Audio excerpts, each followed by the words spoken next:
Welcome to Georgia's Food Processing Program 101.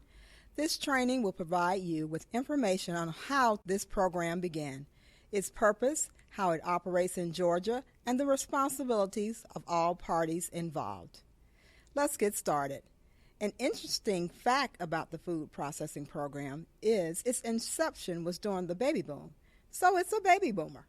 The United States Department of Agriculture, or USDA, began this program in 1958 to permit the state distribution agencies, or SDAs, or states, and eligible recipient agencies, or RAs, such as schools, to maximize the use of USDA foods. Under this program, USDA allows states and RAs to contract with commercial food processors to convert raw bulk USDA foods into more convenient, ready-to-use end products. Food processing program is governed by the Code of Federal Regulations 7 CFR Part 250.30. Under this program, USDA allocates entitlement dollars to states based on their total lunch meal counts. In turn, when the state allocates entitlement to RAs based on their total lunch meal counts, it's called their Plant Assistant Level, or PAL. In Georgia, the food processing program is administered by the Food Distribution Unit of the School Nutrition Program under the Georgia Department of Education. The food processing program is one of 3 ways RAs can use their PAL. Here's a list of our state responsibilities. We participate in the USDA National Processing Agreement.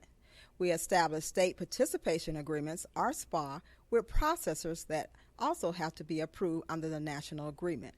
We approve their SPA, also their value pass-through system, which will be discussed later, and their summary end product data schedules, which provides a description of their end products. And we monitor the processors' inventories. For RAs, we release foods to you to order, we review your requisitions, and we order the foods. RA's responsibilities include determining how to effectively spend your planned assistant level, remember which is your PAL, either through food processing, direct delivery, or DOD. RAs must properly procure processed end products. Additional details on RA's responsibilities will be provided later in this training.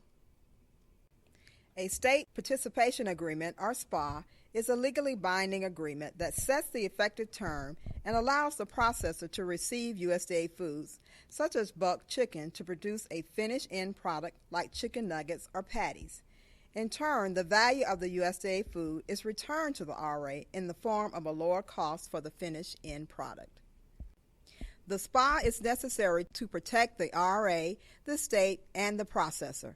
Under this agreement, the processor agrees to protect and account for all of the USDA food delivered to them for further processing. Since no prices are established under the SPA, it is the RA's responsibility to procure for cost of processed end products. Before receiving a SPA, Georgia requires processor to provide proof of marketability in the state for at least 1 year, which includes commercial sales to RAs, letters of intent from RAs, or bid awards. Georgia requires processor to submit the following information: a W-9, which verifies their federal employer identification number, a completed SPA, their summary end product data schedule, or SEPDS, which provides the description of their end products, the USDA food, and the value of the food that is in the product. They also must submit a monthly performance report, or MPR. States and food processing companies have learned that working together is mutually beneficial for all parties and results in several benefits. RAs or schools are able to stretch their PAL by ordering lower-cost bulk products. Increases the variety of end products. Costs such as labor and storage are also reduced. A lot of information has been covered so far. Let's take a minute to review. Question 1. What is the purpose of the food processing program?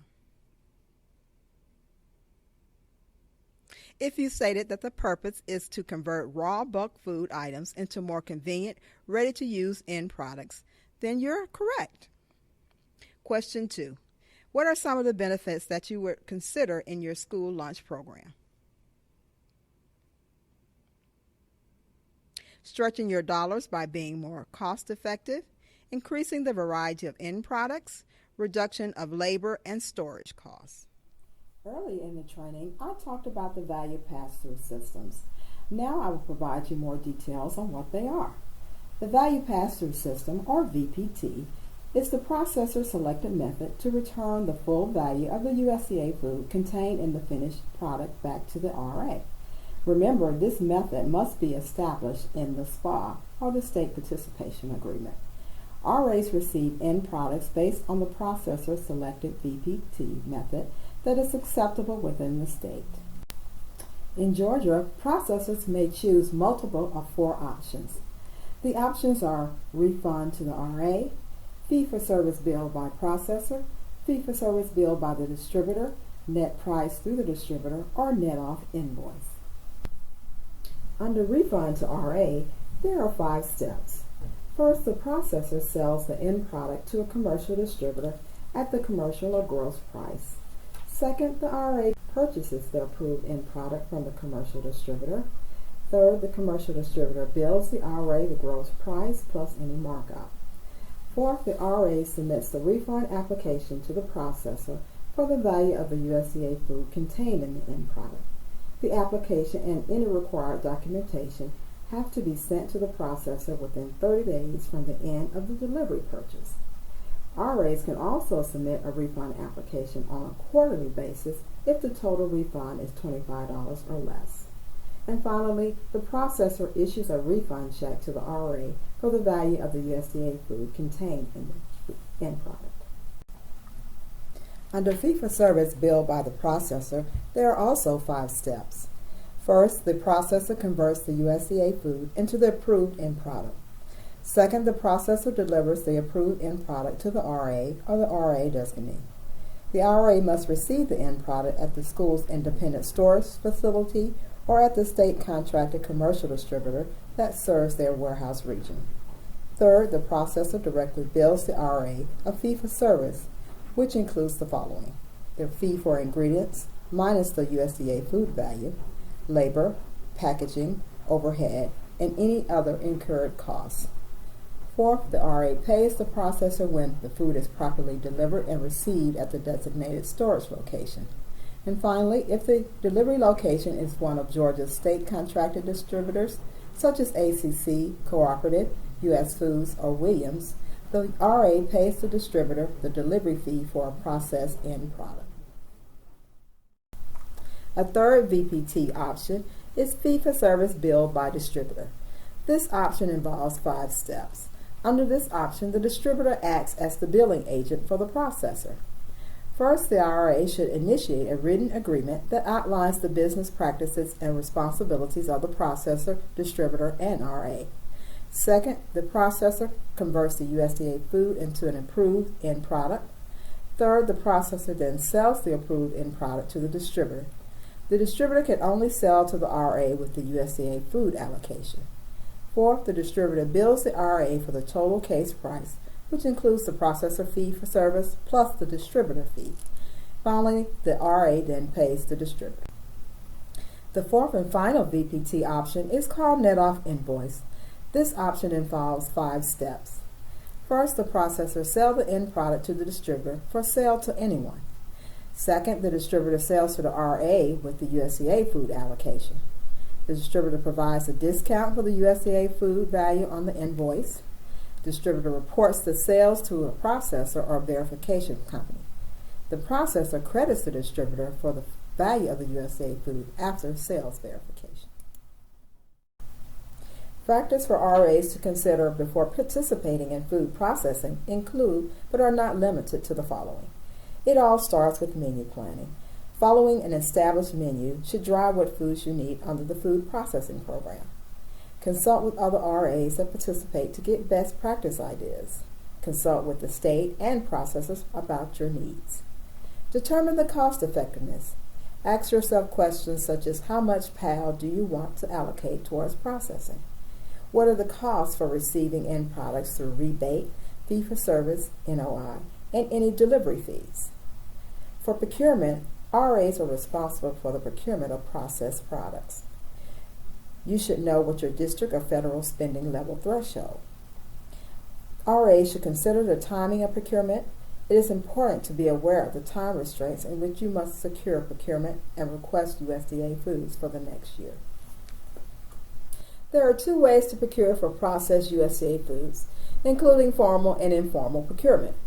Formal is used when purchases exceed your district or the federal purchasing threshold. Under here, you can do competitive sealed bidding, invitation for bid, or competitive proposals, requests for proposal. Informal is used when purchases will not exceed your district or federal purchasing threshold. You have to receive at least 3 quotes and go with the best price. Let's do another review of what has been covered. Question 1. Can you name the 4 options available for the value pass-through system? If you stated the following, you would be correct. Refund to the RA, fee-for-service bill by the processor, fee-for-service bill by the distributor, net price to the distributor, or net off invoice. Question 2. True or false? When bidding for a product that exceeds the threshold, you should place an informal bid. The answer is false. If your product exceeds the threshold, you must place a formal bid. Before you can receive your finished end product, RAs must place requests for USDA foods in their online ordering system that is used by the state, called the Web-Based Supply Chain Management System, or WebSIM. RAs must be registered in WebSIM and create a login and password in order to use the system. As the screenshot shows, RAs should proceed with the following steps. Begin by selecting the Operations tab, followed by Order Management, Domestic Order Entry, and the NSLP plus sign. Next, select the Process and Diversion plus sign. Select USDA food category, such as poultry. Select Entitlement. Then select the USDA food. Enter the quantity and delivery date. Move to Cart. Then view the item in the cart, followed by selecting the delivery location in the drop-down box. If the processor is unknown, select Morgan Produce and notify Food Distribution Specialist as soon as the specified processor has been determined. Then select Order. Morgan Produce is the dummy account used to hold RA's requests and deduct their entitlement. Morgan Produce selections will remain in the Ready for Approval status. This means requests will not be ordered until the processor is decided. When the RA decides on the processor, please contact me, Gladys Glover, at the email address on the screen. In your email, you must include the processor name, the USDA food material number, name, and quantity. In return, I will review the request, determine the truckload, change the destination, and submit the order to the USDA. Orders can only be placed if the food catalog is open and there are other requests to complete a truckload. If the catalog is not open, there is a hold until USDA reopens it. However, the longer you wait to provide the selected processor, it is more unlikely to get your partial request in an order. Inventory management is the responsibility for both the state and the RA. The state must monitor processors and RA's inventory, ensure quantity is no more than a 6-month supply, and take action on excessive inventories. The RA must procure processed products, request quantities that can be consumed without waste, and monitor inventory.